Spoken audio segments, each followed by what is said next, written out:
And we will wait maybe, what do you think, 2 more minutes and we'll get started. Thanks, everybody.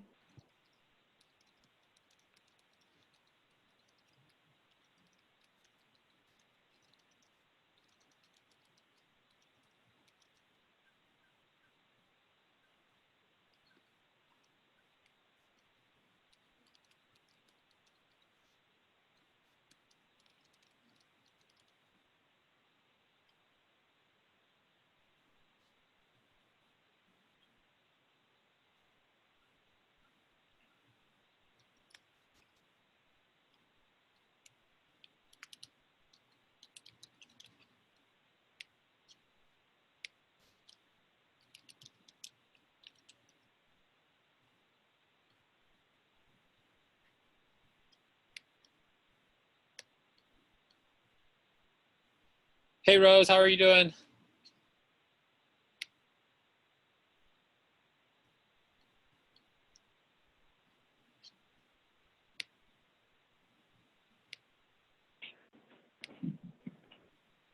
She might be on mute. Rose, you you're were also just on. out enjoying the weather. Yeah.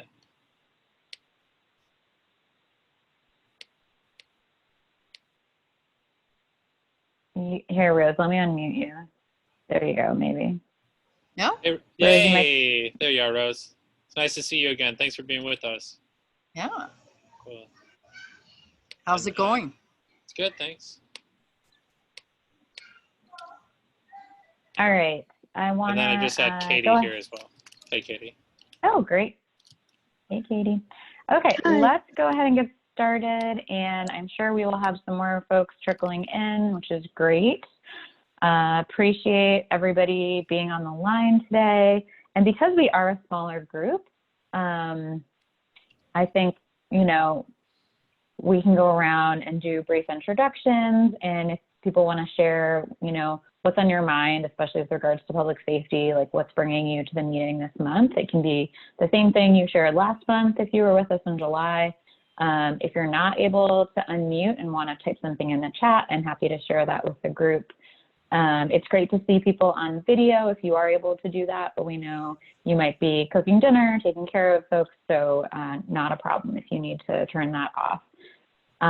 Thanks for muting your line if you're not talking, just so we can hear each other. And you can see the proposed agenda up there. And, you know, time permitting, happy to add other things on the agenda as well. But really excited to kick things off. So I will get started. I think I know all of you, but I'm Commissioner Layla Bonneau for 1A01, which is the single member district in Northern Columbia Heights. I live on the 1400 block of Parkwood Place Northwest, finishing up my first term and have decided to run again.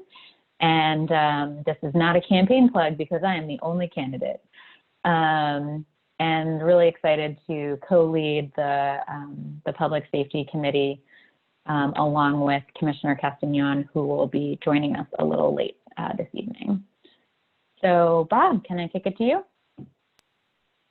Yeah, cool. Thanks for being here. I'm Bob Schlehuber.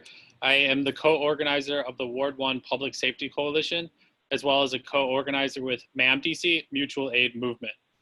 With the Public Safety Coalition, we've worked over the last 2 years to bring together nonprofits, business, government, health, and individuals like yourselves to treat violence in our community as a public health issue. And so we've been working to study, to better get to know one another and better understand how we can support to make our community healthier, which would make us then safer.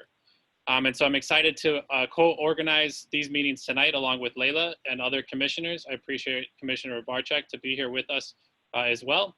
And I look forward to the conversation tonight and hearing from the Office of Neighborhood Safety and Engagement, which have been a community partner and a government agency operating and working on these issues. Tonight, I greatly look forward to meeting all of you and learning how we can organize into the future. Layla, you want to call on people, or otherwise we could just go to the next person on my list, which would be Anna, to introduce herself.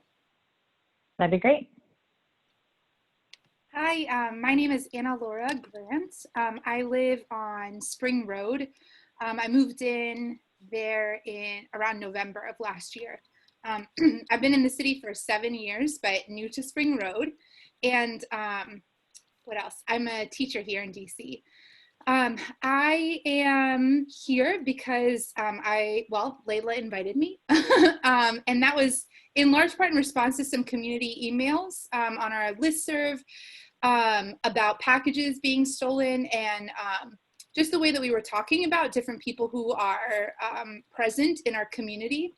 And I am really interested in kind of understanding more, really, I guess, the history of different issues that have taken place in our little area. There seems to be people experiencing homelessness, and there are drug issues and stealing of packages. And rather than, I guess I'm really interested, I'm also a conflict resolution practitioner, so I'm really interested in trying to understand like what's the root of what's happening, and really how do we support all the members of our community.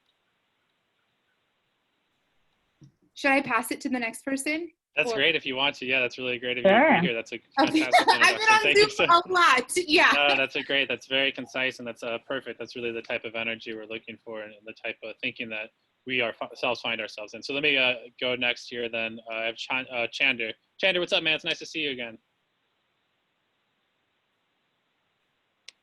Oh, good to see you as well. Good. Well, we were just saying hi and who we are. You're running for office. We appreciate that. You're a friend of ours, so I just wanted you to introduce and say a little bit about yourself and what brings you here tonight. Oh, thank you so much. I'm Chander J. Rahman. I currently serve as vice chair of ANC 6B, which is on Capitol Hill and Barracks Road, Eastern Market area. And as Bob said, I'm also running for DC Council at Large as an independent candidate. And I'm here because, I think a lot of the issues that you guys are talking about are ones that we face as well. I know a neighbor of mine, her only son was shot about a month ago and was killed over by our nearby McDonald's. Of a young man about a block away who had just gotten into a job, and there was a hit put on somebody else, and he was in the wrong place at the wrong time. He got shot twice. Fortunately, he survived.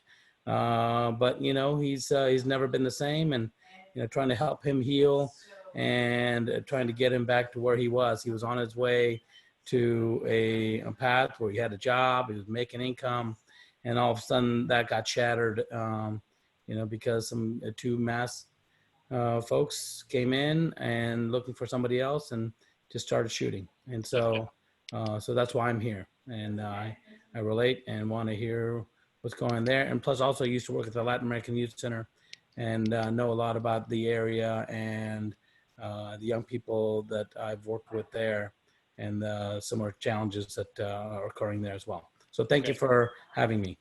Cool, thank you. Thanks for being here. Cynthia, let's have you introduce yourself, and then we'll come back for maybe a longer just check in with you once we go through introductions. Okay, perfect. Hi, everyone. My name is Cynthia Tercios. I'm the Ward 1 liaison from the Mayor's Office of Community Relations and Services.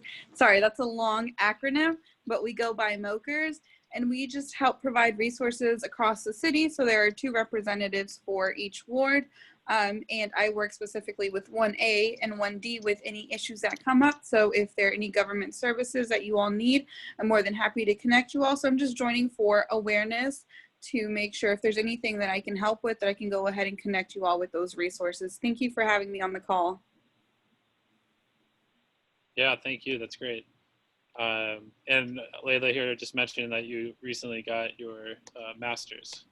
Yes, I did. I finished last week. Thank you so much for mentioning that. Yeah, no, I'm so excited. It was a lot of work. It was hard, but I'm glad I'm done. Thank you. Yeah, congratulations.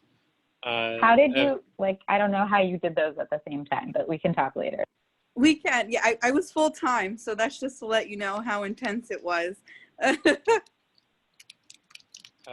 Maybe the next person I have is Dasha, or it's Dasha Perry.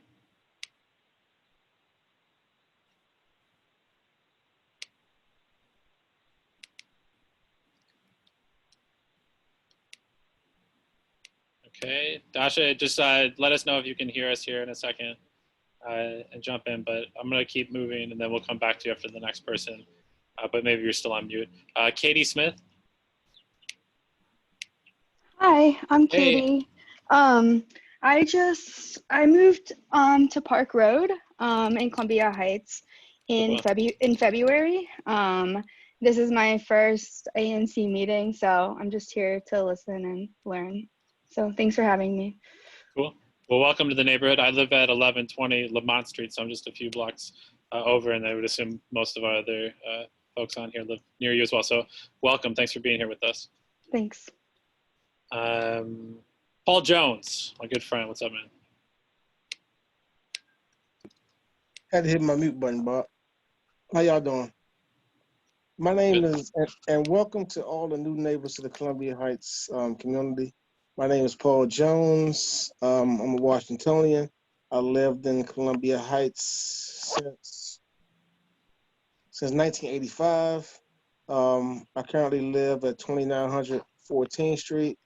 I am the president and board chair of the Columbia Heights Village Tenant Association. We are a small property of about 31 buildings, 406 units, and approximately 1,000 residents. I'm also co-leader of the MAM DC, the Mutual Aid Movement DC, here in Ward 1.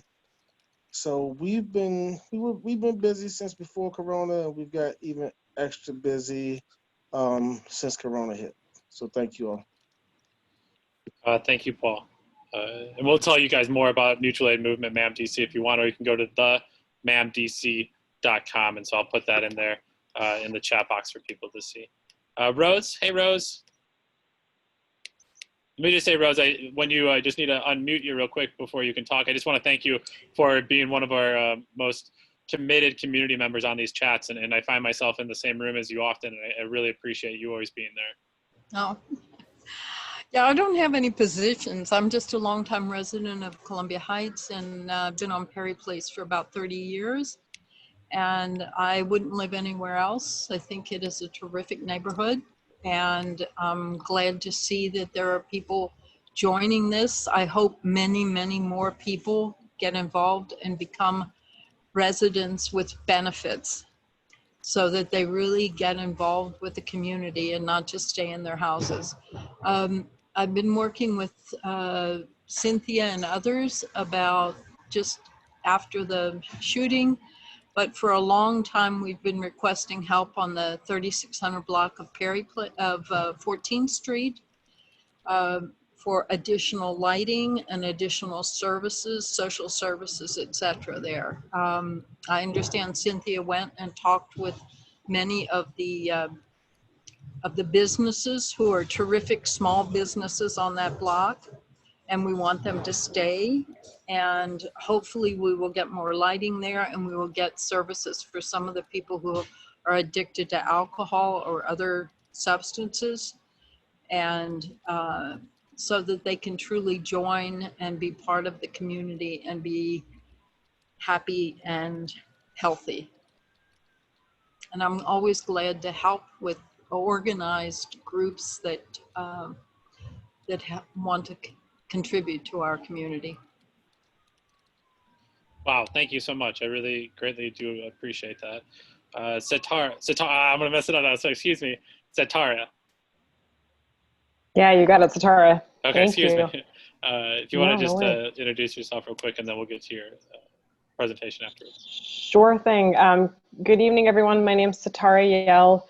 I am the Strategy and Innovation Officer with the Office of Neighborhood Safety and Engagement with the Mayor's Office, and I'm excited to be joining you this evening to chat about the work that we've been doing in ANC 1A. And I'm also hopefully going to have I'll try to move through it quickly, but for those who are just not familiar with our office, want to make sure we have a chance to just talk through the agency's mission and briefly about the programs under our purview.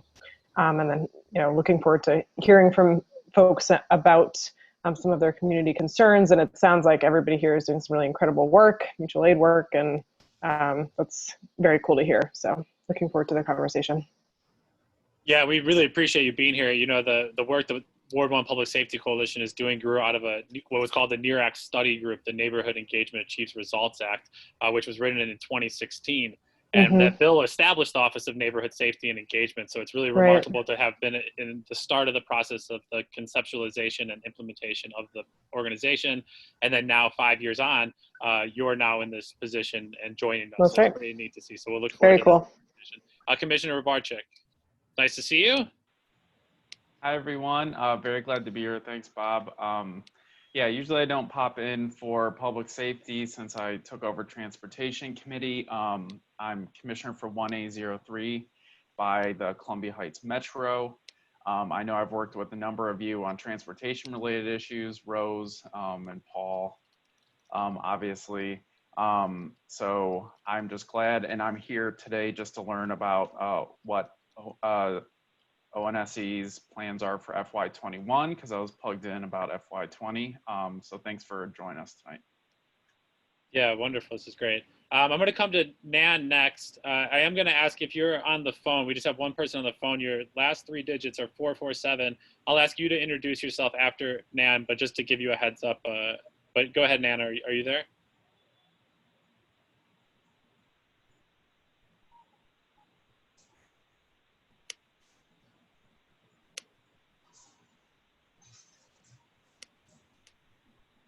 Nan, you're still on mute, so I'm going to go to the person on the phone. If you're on the phone, 447, are you able to hear me? And do you want to introduce yourself?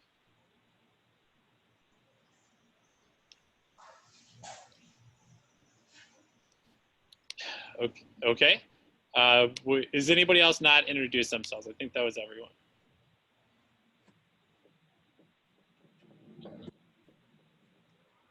Okay, great, Layla. All right. Great group. Glad to have you all here. We realize that the makeup of the committee really changes from month to month. We are welcoming some new neighbors this month, and with the switch to virtual, just thought it might be a good time to remind folks of some of the work this committee has done. And part of that was sitting down as community members to agree on a common definition of what do we mean by public safety. And so I think that's a good place to start. And I just want to put that up on the screen, have us all look at that together, and have a brief discussion about that before we move over to the presentation from the Once office. So I just want to give everyone a minute or two to read this if you haven't seen it before. And then if you could just sit with it, and in the chat, if you can tell us somewhere where you feel safe, I would really love to have folks share that.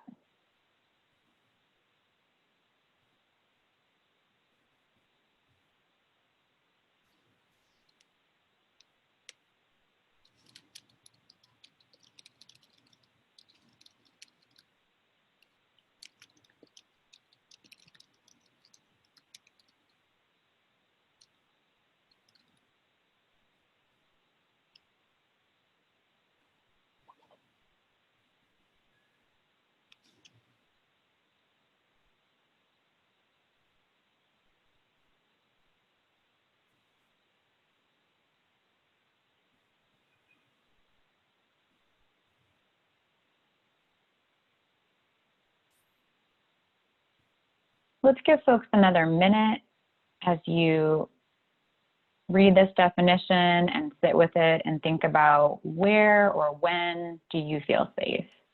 And if you're able to put that in the chat, that'd be great.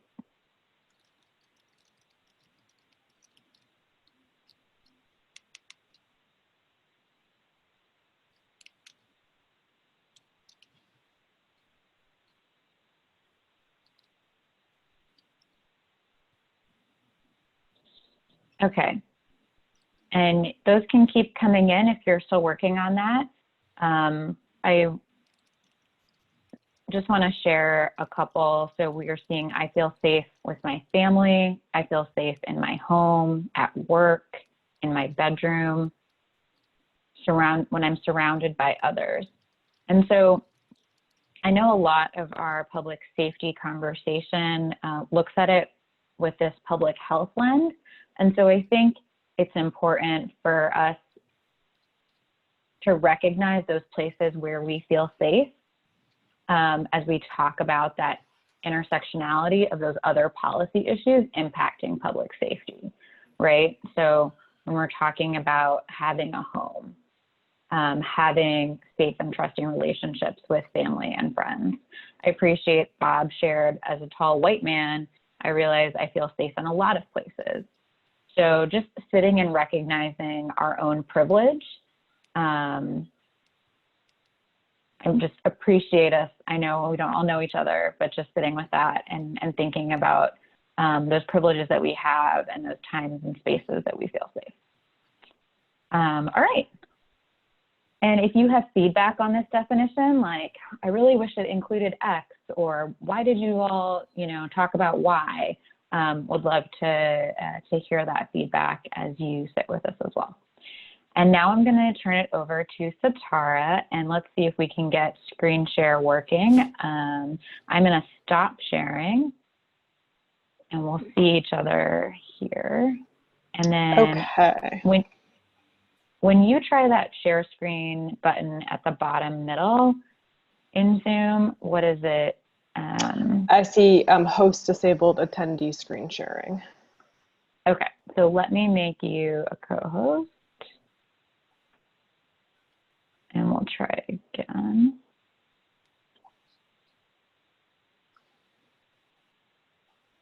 Can you try now?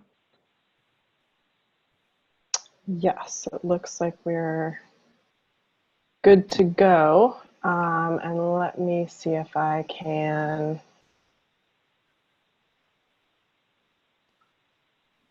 Are you seeing the presenter view, or are you just seeing the presentation? Yeah, it's just the presentation mode. Yep. Okay, great. So again, good evening, everyone. Thanks so much for inviting the Office of Neighborhood Safety and Engagement to join your meeting this evening. I have attended a few public safety meetings in Ward 1 and many across the district, but I don't know that I've spoken with this group before. My colleague Alfred was going to join this evening, but unfortunately he couldn't make it, and so I'm sure that you will hear from him during future conversations. He is the community engagement specialist at our office. So I will try to keep this bit under 10 minutes so that we have time for questions and conversation. But I wanted to give a quick overview of our office as a whole for those who are not as familiar with the office, because it is one of the newer district government offices. And I think this is a small enough group that if you have questions, I'm totally comfortable with you asking them while we are going through the presentation. So if that is fine with the host, that is fine with me. Yep. So really quickly, okay, great, thanks. So really quickly, we'll talk about how we got here. We'll talk about the office's mission. I will quickly run through our programs and services, focusing on 3 programs in particular, and then we can move to questions and answers. So as was mentioned earlier, which is really great, and it sounds like many, or at least a few folks on tonight are very familiar with the passage of the NEAR Act. The Office of Neighborhood Safety and Engagement is a relatively new agency, and it was created after passage of the NEAR Act. The impetus for the NEAR Act, for the Neighborhood Engagement Achieves Results Act, was unfortunately a spike in homicides that occurred in 2015. So in 2014, we had 105 homicides in the District of Columbia, and in 2015, we saw a 54% increase in homicides, went up to 162 homicides in 1 year. And so there was a lot of collective concern, and both the Councilmember McDuffie, and council partners worked on passage of the NEAR Act with support of the mayor's office. And Satara, sorry, just yeah.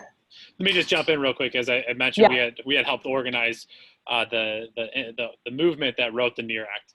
The NEAR Act was written in 2015 after Muriel Bowser became the mayor of Washington, D.C. Mm-hmm. And the mayor came out with a crime approach, which looked to continue to use tough on crime approaches, increase mm-hmm. the amount of police, mm-hmm. targeting of stores at the time were selling K2.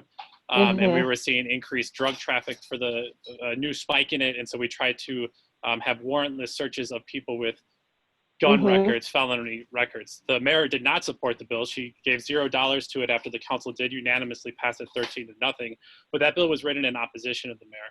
It took another 2 years, as you continue on your slide here, for us to get full funding. And we're in a somewhat different position now, but the same administration's in office, and the same administration continues to lean heavily on the police. And so we didn't have her support up front. And I think that's just important as we talk about what we're working on today as a group. Okay, thank you for noting that. I appreciate that. Thanks. So the office has now been open for several years now. The first year of its operation, obviously it was a new team and it was new work that was happening in the district. So there was a lot of learning that the leadership team at ONES wanted to undergo. And so they entered into conversations with partners across the nation who have been doing similar work, taking this public health approach to violence reduction.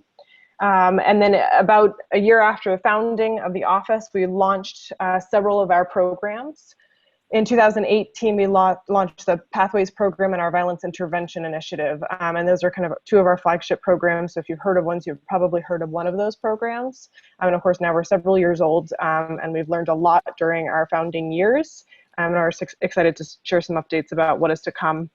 Despite the fact that this is obviously a very difficult moment for society at large and for violence intervention work that is really focused on kind of relationships and face-to-face communication. So after the office was created and after you mentioned, the office was fully funded, ONES moved into, for folks who are familiar with the old 60 station, which is in Ward 7. It's a former police station that has now been transformed into our facility.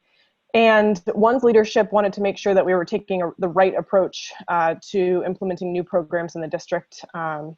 So there was plenty of research review. Our leadership team met and talked to many groups across the nation that have done similar work, and we've also visited them. The team went to Boston to look at innovative programs. One was called ROCA, one is called UTEC, focused often on emerging adults, adults who've been repeatedly involved in the criminal justice system, or young adults who were at imminent risk of violence. Visited in partnership with folks at the DC JLA Reentry Center in Chicago that was doing innovative work, and looked at other programs. All of them kind of had a different special approach that they took, but a similarity between all of them was that they had a kind of transitional employment component that provided financial stability to individuals they were working with. And so after that, they kind of formed the founding programs that they wanted. One specific part of the NEAR Act that ONES needed to fulfill legislatively was the responsibility to serve 50 at-risk individuals each year. And so that is what, we go above and beyond that now, but the Pathways program was really designed to specifically do that. And that is a program we'll take a deep dive into in a minute. And then obviously there's just a lot of learning and growing to do. Building out these programs is iterative. You try things and sometimes they don't work. You can take models that were really successful in one community because that community encountered a certain type of conflict or community violence that isn't as relevant here. And so the district and our office has been continuing to work with learning partners as much as possible to grow as an agency. I also want to acknowledge here, and I think sometimes, especially with folks who've lived in the district for decades, lifelong district residents, I want to acknowledge here that this work is not brand new.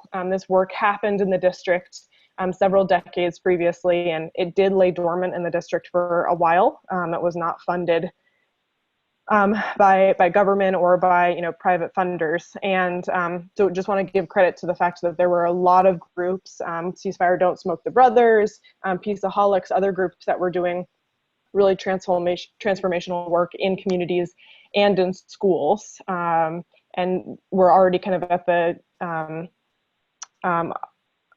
at the beginning of this movement to take a public health approach and find alternatives. So very broadly, our mission is to foster community-based strategies to help prevent violence and increase public safety. And our strategy is rooted in a public health approach to violence prevention, recognizing that reducing crime is not accomplished through law enforcement alone.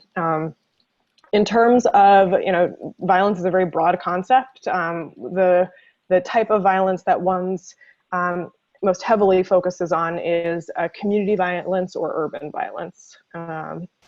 And that's not to say that we don't, that violence isn't intersectional and there are other kind of elements or types of violence that one's doesn't touch, but that is our primary focus. So ONCE has 5 primary programs. We have a violence intervention initiative. We have a program called the Family and Survivor Support Program.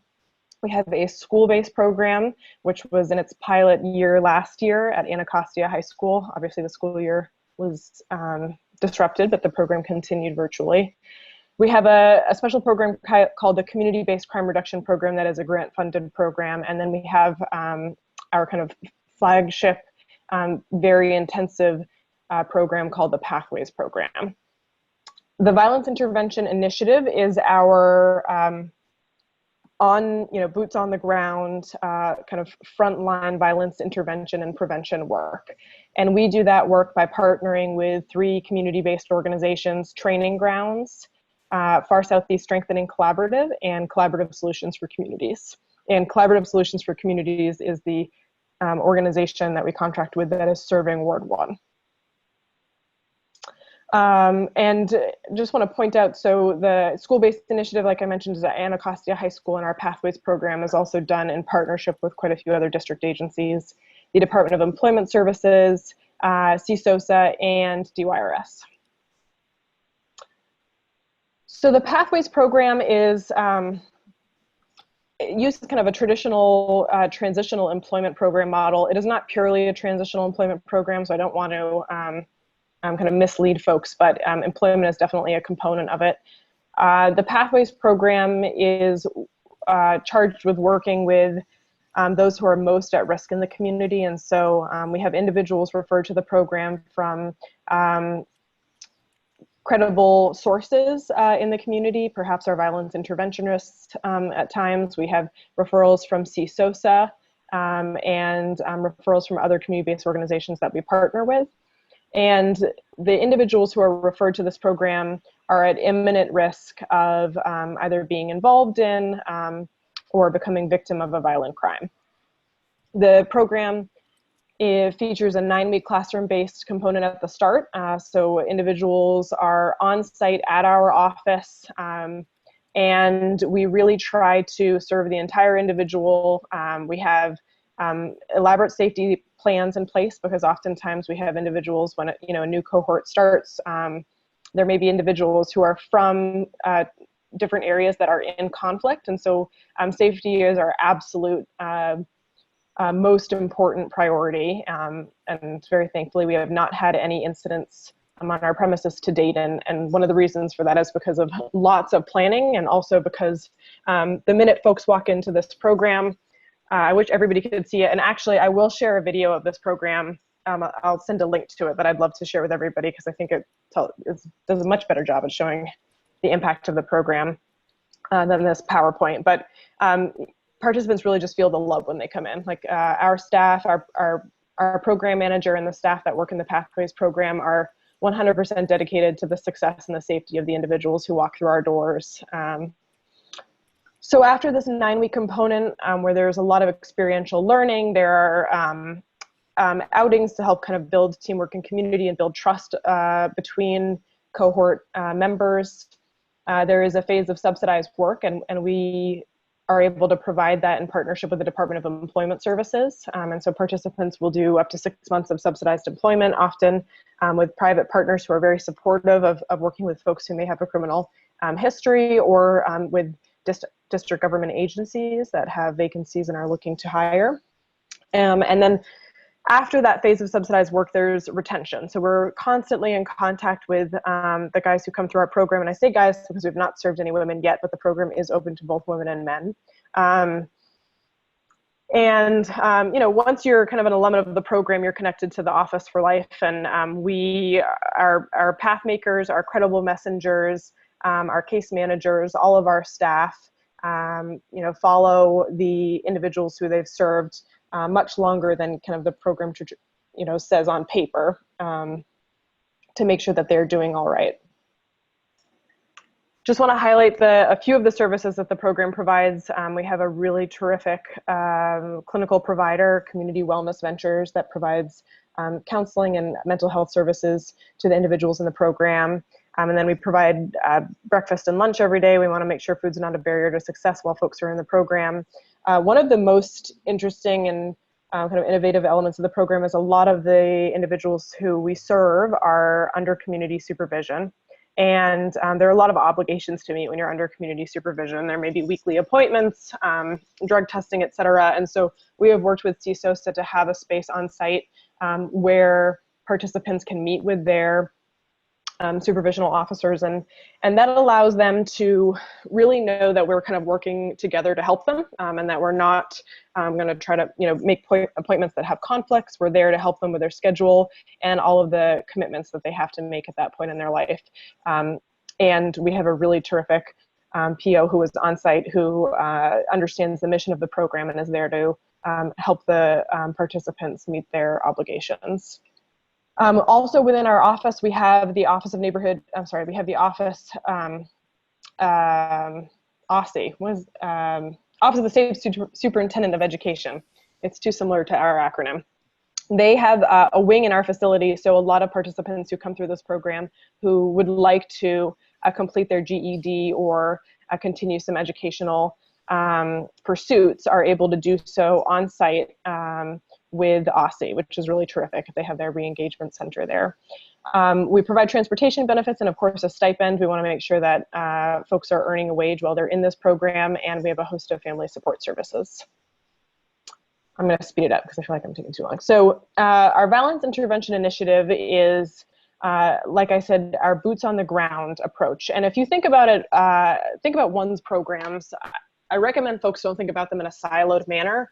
Really, it's a continuum of services for the same population, and each program is serving someone when they're in a different phase of readiness. So our violence intervention initiative is really serving individuals who may be good candidates for the Pathways program, but they're not quite there yet. There's a little bit more work to be done, and they're not quite at the stage of readiness where they would be successful in that program.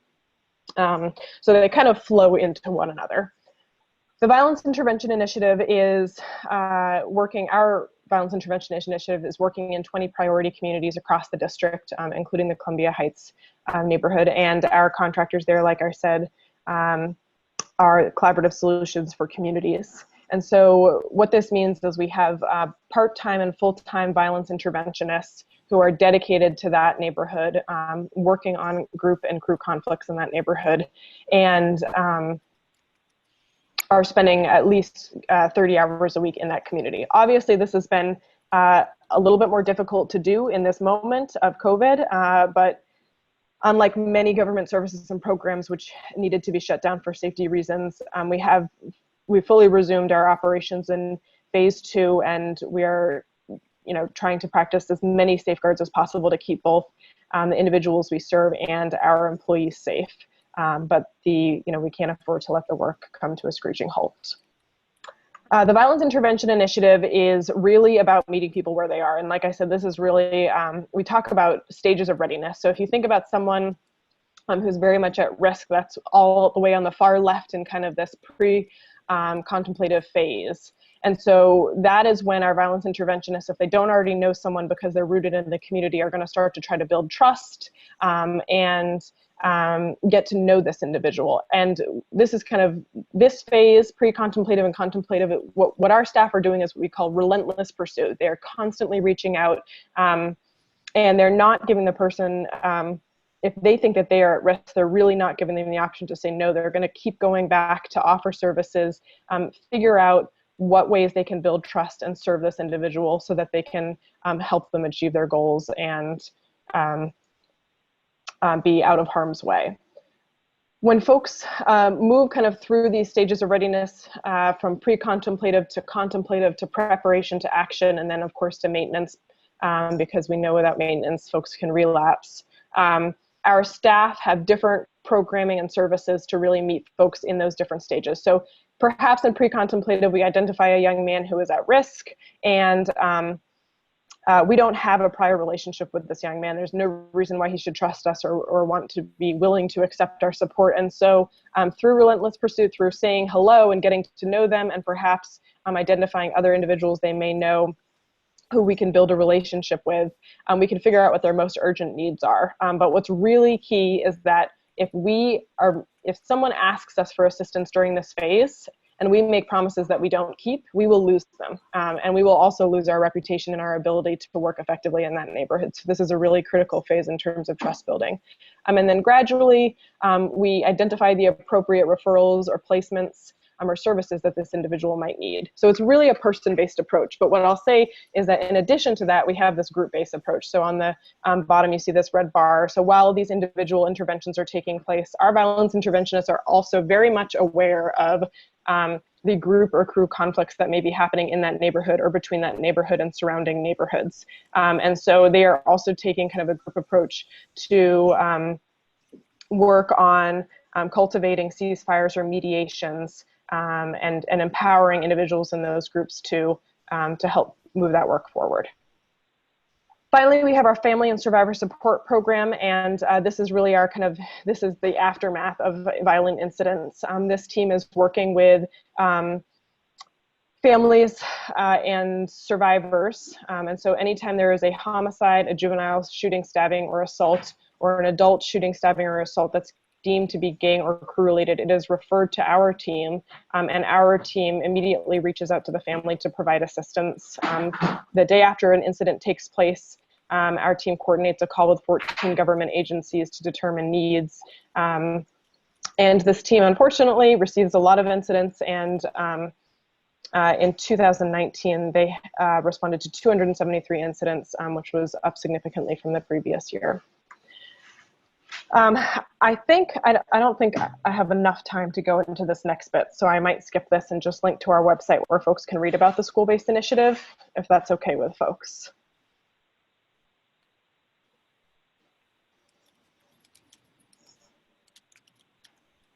So, sure. Okay, yeah, great. So yes, absolutely. So this is Paul Jones from Columbia Heights Village Tenant Association. Thank you for your presentation. It was great. And unfortunately, if I wasn't actually had boots on the ground and was doing this work, I would think that was a magnificent program and you guys are doing extraordinary things.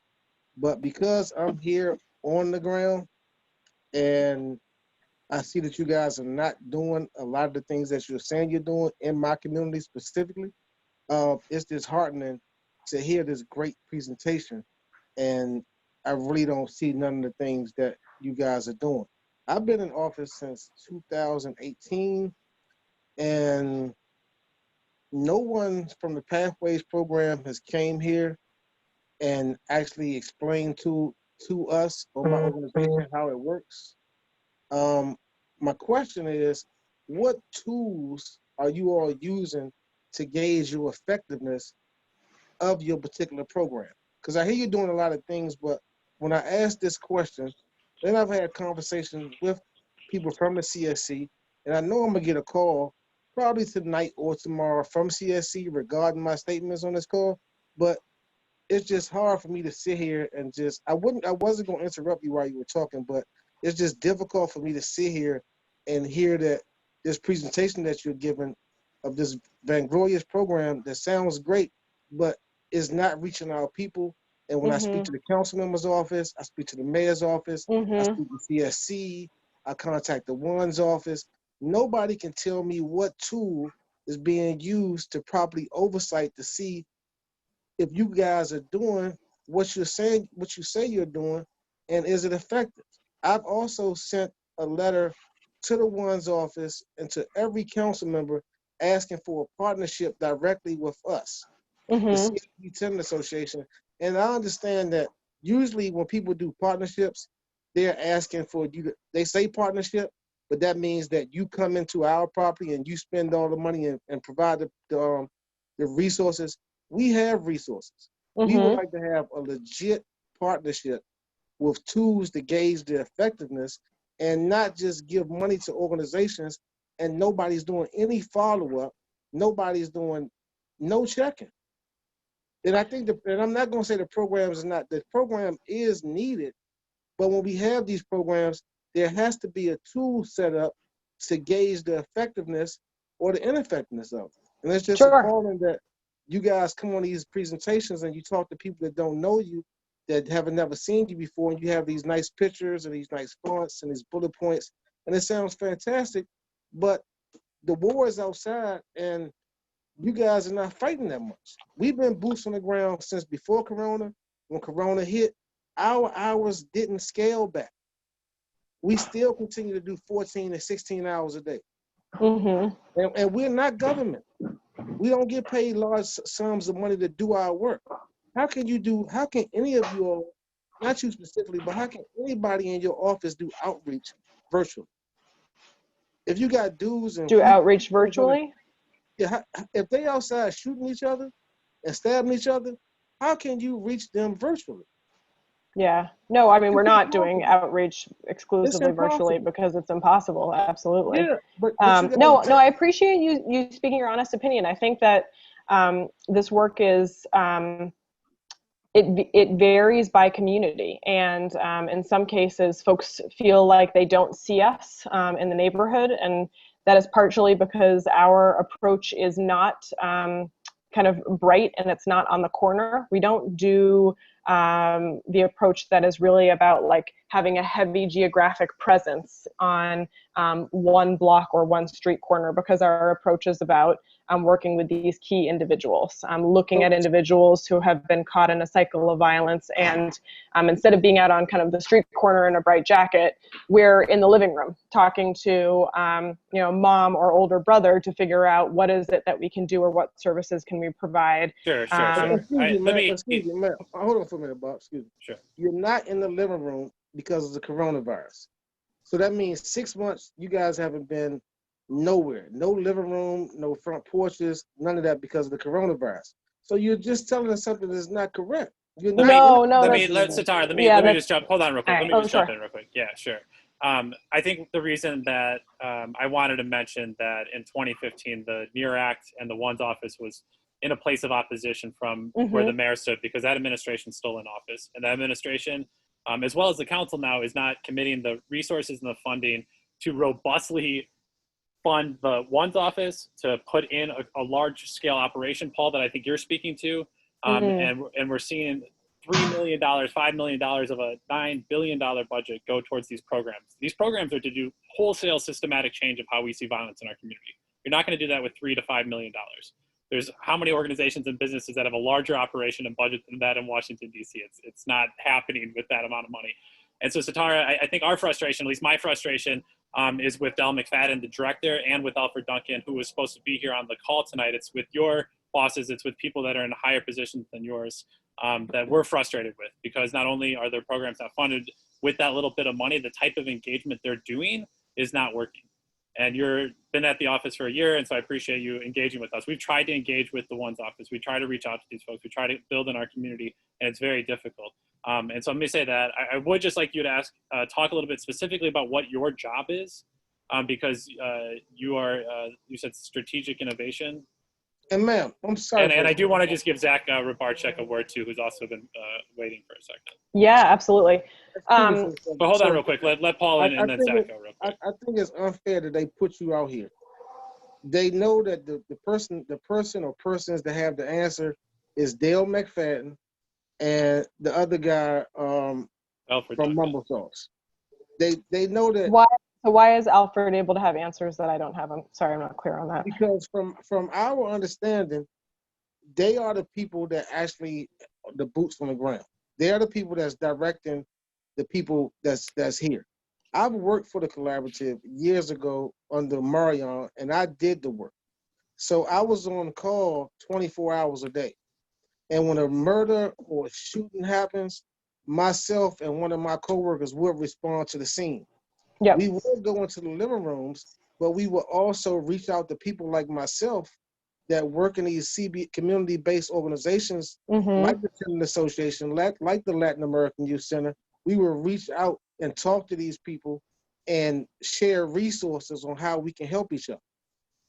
We just started recently a bi-weekly call with CSC, but it's not a call where we're being provided information that we can assist them on.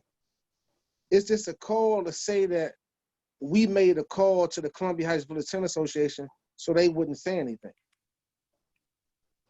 No, I mean, I appreciate your feedback. I'm going to say that the comment about us not being in living rooms is not accurate. The work has continued, and I appreciate our staff for continuing to do this work during this difficult time. It sounds like you have very specific. I'm sorry. No, I'd like to continue. It wasn't. So I just wanted to correct something what you just said. Yeah. It wasn't my opinion that you weren't in the living rooms. We were told by the people that you guys give the money to that you weren't in the living rooms. So that wasn't my opinion. So you can go ahead now. I wasn't sorry for interrupting. Totally. No, I mean, I was in a community today where home visits were happening. Of course, we have to be very cautious right now because there is a lot of risk in continuing to do that close work. What I'll say is, I mean, it sounds like you have some serious concerns about the contractor that's working there, and I'd love to chat with you further after this call about that work. I'm absolutely as good a person to talk to about this as Alfred is. I know that he did work at CSC briefly, so perhaps you're talking about his work when he was at CSC. No, I apologize. I meant to say just Del McFadden. Excuse me. I don't know your guys' organizational structure. I should have said the director and the director solely. So excuse me, I misspoke. Okay, no, absolutely. Just add on to real quick to correct you again. I don't have a serious problem with the vendor. I have a serious problem with your whole organization, and that it doesn't have any type of checks and balances on it at all. And just for clarity, for your information, Dale McFadden was a long-time employee of CSC also. Yes, absolutely. Okay. Yep. I'm fully aware. No. So I appreciate you expressing your concerns. This is complicated and challenging work, and the frustration that neighbors feel when they feel like there isn't progress happening in their community is frustration that you absolutely have a right to voice. In terms of, I want to speak to your question about how we evaluate our work, because that's actually one of the things that I have been working on since my arrival at the office. One of the big things we do is, we've looked at how other similar organizations that are doing this frontline work are capturing day-to-day work to understand really what is in a typical workday for a violence interventionist, so that we can both hold violence interventionists accountable kind of on the frontline level, and then also to closely track crime trends. And so one of the things that I do regularly is compare data from different time periods and within the boundaries of the communities that we have designated as our priority communities, and look at that data and compare it to kind of crime trends across the district to figure out if we're trending in a bad direction, if violent crime is increasing, or if we are observing decreases. Obviously, during this pandemic, overall, we've had an increase in homicides in the district despite a decrease in overall violent crime, and that's extremely concerning. And it's particularly disheartening because we were starting to see decreases in several of our priority communities last year. So that is something that I actually would love to chat with you about further, because one of the things we're trying to work on right now is a more kind of interactive display where residents are able to look at these numbers for our priority communities and get a better feel for the work. I think what you'll hear from violence interventionists on the ground is the hardest thing to do is to be able to capture in any sort of kind of numbers or evaluation what didn't happen because of their prevention work. But it sounds like we need to have a follow-up conversation specifically about Columbia Heights and about the work and the concerns that you have in terms of the approach just generally, but also during the pandemic. And I would be happy to facilitate that. Thanks, Satara. I want to go to Commissioner Rabarchik in the interest of time. We've got a few more questions in the queue, and we'll make sure Paul and Satara connect after. Great. No, Paul and Zatara, thank you. You were hitting on my question exactly. I reached out to the ones after the 2020 performance oversight hearings, and I was wondering about, something when we're meeting with CSC in our community, we're asking about data, we're asking about, numbers, and we keep being told that it's not possible. This can't happen. This is confidential. We can't share this sort of thing. And then I was told, in the upcoming fiscal year that there would be some sort of contract performance measurement tool that's coming out that would be publicly accessible. Is that still going to happen in the next fiscal year? Is that what you're working on? And is that still on track? Yeah, so contract performance management is something that my colleague Dana McDaniel, who's our relatively new deputy director, she started this past January, and I have been heavily focused on. It's everything from I overhauled how we collect data on a day-to-day basis from the front lines, right? So we have a new system for capturing kind of our inputs day-to-day in terms of who violence interventionists are working with, how regularly they're checking up on them, what sorts of events are occurring, and how many community members are those events touching, our kind of data collection during our triage process after a violent incident occurs. So there will be more information at the top of the new fiscal year about kind of contract oversight.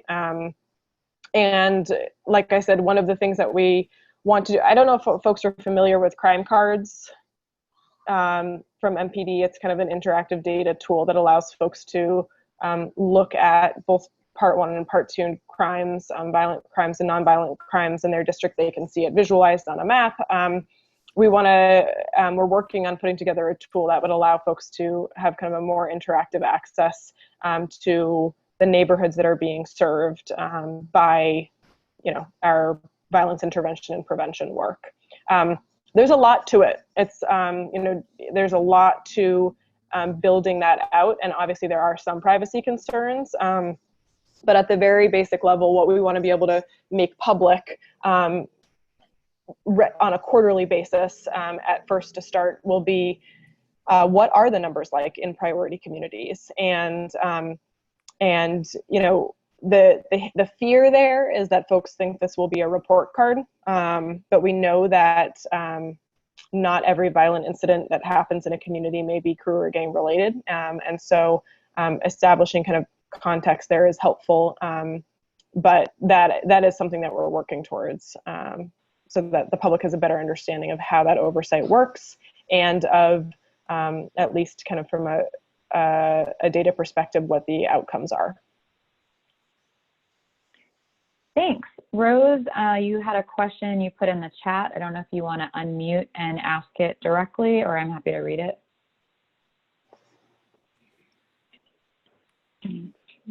Yes, it seems like we've gotten information about how the program works, but I don't have any sense at all about the scale of it and what is not yet being, how many people are not yet receiving these services. And if the funding hasn't come, where can it come from? Because there are questions about reducing funding for police and putting them into other kinds of programs. Absolutely, thanks for your question. So the office's first fiscal year in 2018, the office started with about $2.7 million.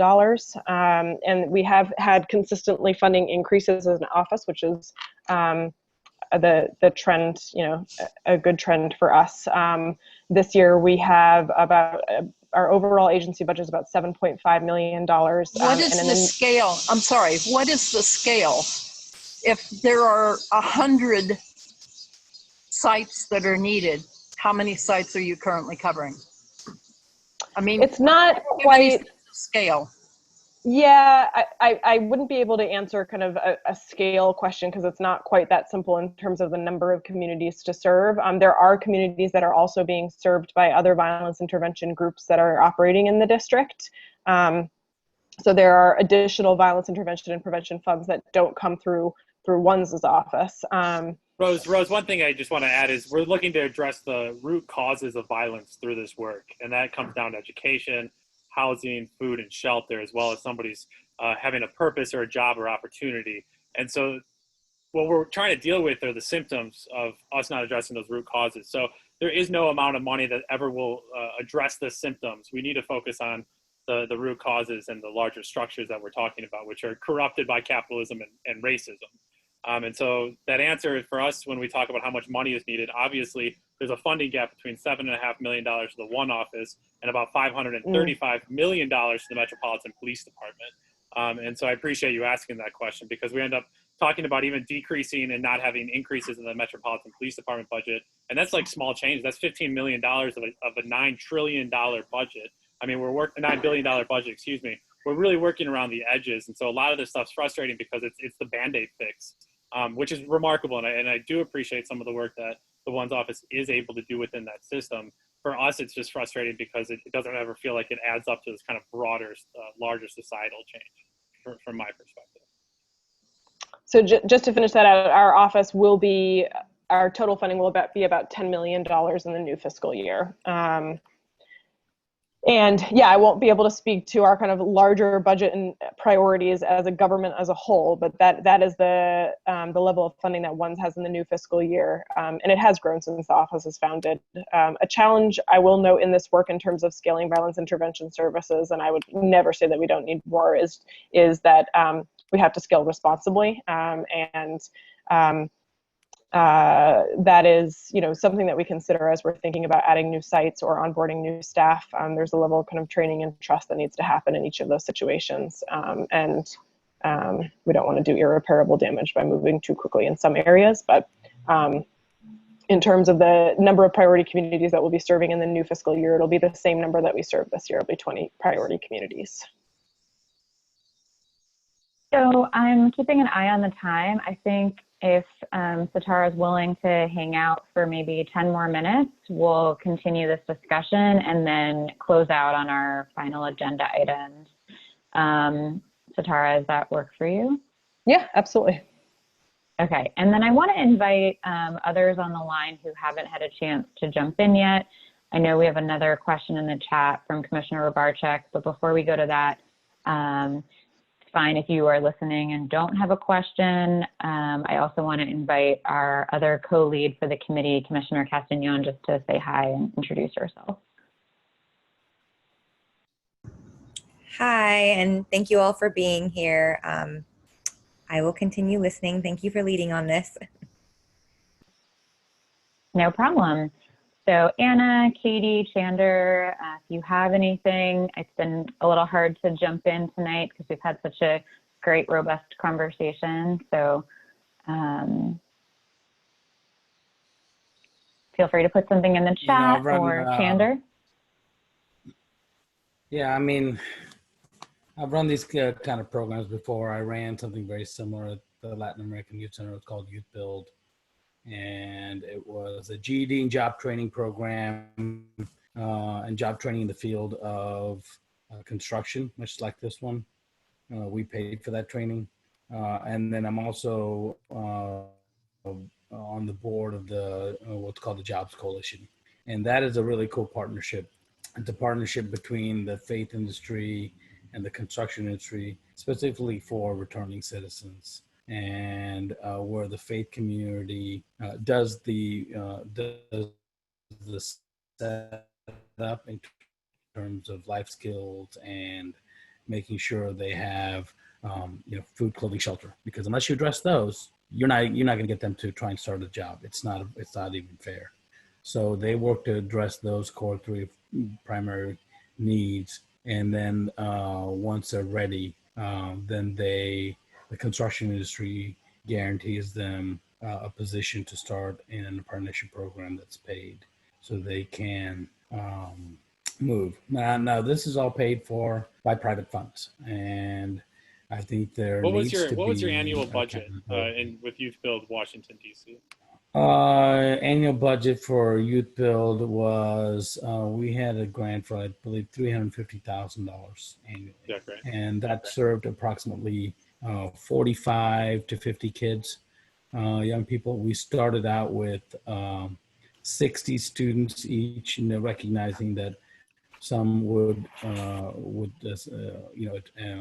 some attrition that would happen over the course of the program year, and we set our rules very clearly at the very beginning, and in fact, what was really amazing to me was that the students did not want us to be naive, be say, oh, it's okay. Don't make exceptions. If these are the rules, stick to the rules, because we're all here following the rules. It's not fair for other people not to follow the rules and then they get away with it. And so we had even a student board that would kind of get the first crack at helping somebody change their behavior so that they could model and be part of the group and be successful.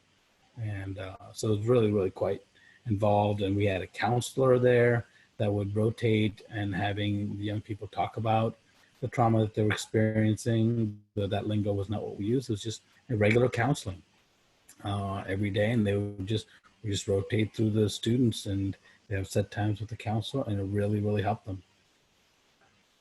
So, yeah, cool. That's all I have to say. And I hope this program can be successful too. But unless we know where the money's going and how well it's working, it's just money being spent without tangible results. I'd love to see the results.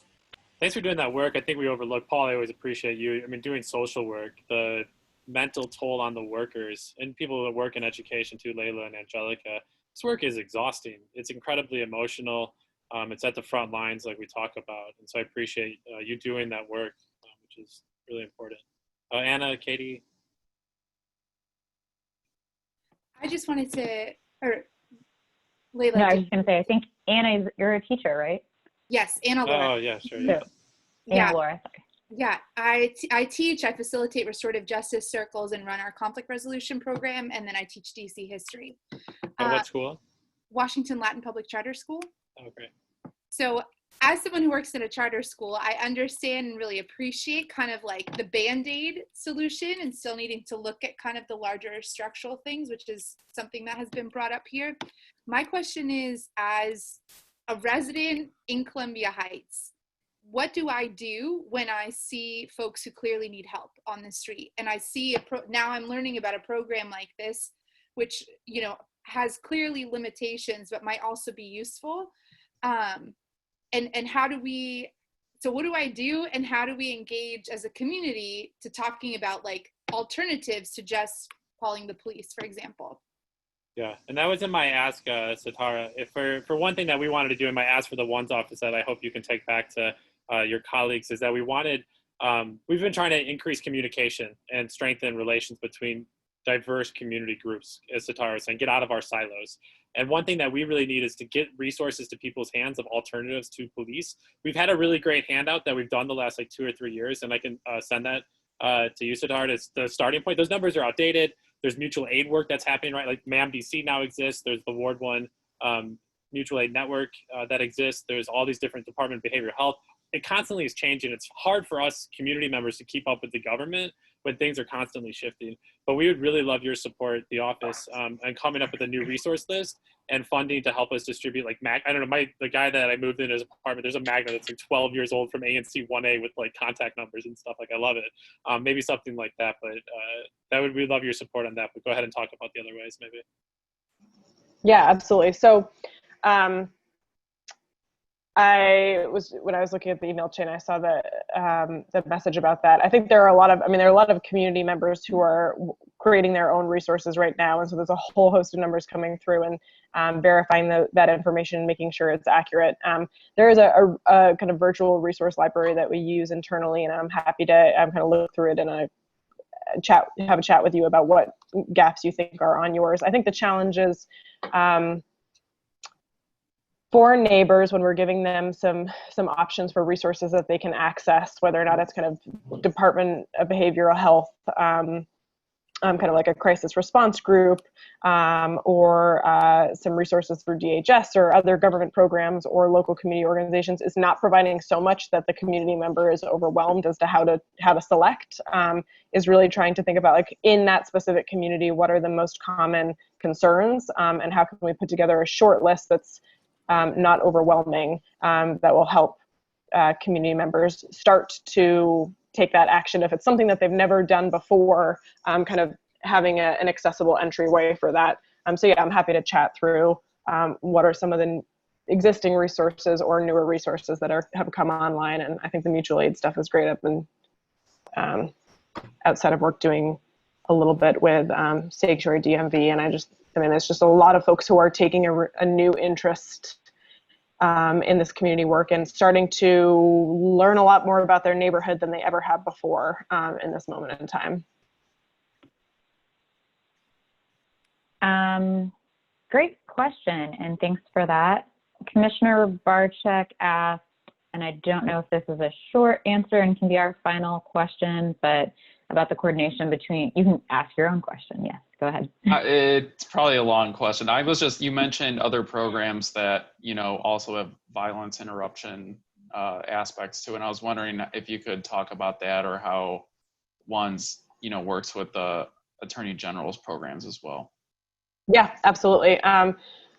So they also have kind of geographic priority communities, and they don't overlap with ONE's, but in some cases they're close by to one another. And so there's frequent coordination, particularly if there are communities that OAG is serving that are in conflict with the communities that ONE's is serving. So, prevention work is happening on the front line between violence interventionists and those groups. And then also when an incident occurs, there's coordination for triaging. And then there's a lot of work being done right now because this work had lain dormant for many years and is still kind of in its early stages. I mean, this is generational work and kind of helping folks who are new to this work get their feet in the ground and become trusted by community members. There's a lot of work being done right now too. COVID again has made this more challenging, but to help violence to professionalize the work. So to develop comprehensive trainings that ensure that violence interventionists from OAG and from ONE's have a basic understanding of community health work, of health disparities in the district, of restorative justice practices, de-escalation techniques. There's so many things. It's down quite to a bit. Self-care. Yeah, I would say, Commissioner, though, I would want to stress, though, and Paul can attest to this, which he's already been talking about. We've already expressed our frustrations and some of the challenges working with the ONE's office contractor, CSC, within ANC 1A, and the Office of Attorney General does not work within ANC 1A. Paul has been working incredibly hard to work and try to reach out to the Cure the Streets program and try to get their support to offer additional programming at Columbia Heights Village. And so that's something that we desperately need help with. It's hard to get that small little piece of that $7.5 million from the ONE's office, hard to get from the OAG office when the entire city, a lot of the city's dealing with this. But it's been incredibly hard to get those agencies. There's often sometimes territorial conflicts. I don't know, Paul, you can talk to Paul offline more about it, but we could definitely use your support with that. I appreciate it. Thank you all. And also, I wanted to address, so Rose, you asked a question, and then there was kind of a follow-up comment about creating a guide. But I think that if you're talking about how you can help in your community right now, that there are some go-to resources. It depends on what kind of the source of issues are in the community. I know some communities are really dealing with crime is driven perhaps by substance use disorders, where there's an open air drug market, and that is very different in nature than in some other areas where crime is driven by more interpersonal conflicts or gang or crew issues that are more cyclical in nature. And so I think, if we have a chance to chat after this about providing some resources, and I'd love to learn a little bit more about the specific resources this group feels like they don't have a good understanding of right now, then hopefully that is able to help. Great. And I know we have that, as Bob mentioned, an older or a version of alternatives to policing with a lot of those community resources. So look forward to getting your help on another set of eyes on that and getting that up to date. I have as to-dos to connect with Once for support on that, and to connect Paul and Satara to connect offline on some of the issues raised tonight. Our next meeting will be September 24th. Going back to what we used to do, we're going to try to aim for that fourth Thursday of the month. And then if anyone has ideas right now of who you'd like us to invite or topics to cover, I'm happy to stay on for a couple minutes and hear those. Otherwise, you can think about it and email me later, and we'll hope to get that secured in the next week or so. And then Satara, am I able to share your slides around? I know some folks couldn't join us tonight. Yeah, absolutely. I can okay. send this to you. Mm-hmm. Okay, great. So I will have those to share. Anything else that I'm missing? All right. Well, thank you guys so much for joining. Welcome ideas for September, and stay safe. Please. Thank you. Thank you all. Thank you. Thanks, everyone. Have a good night. Thanks so much.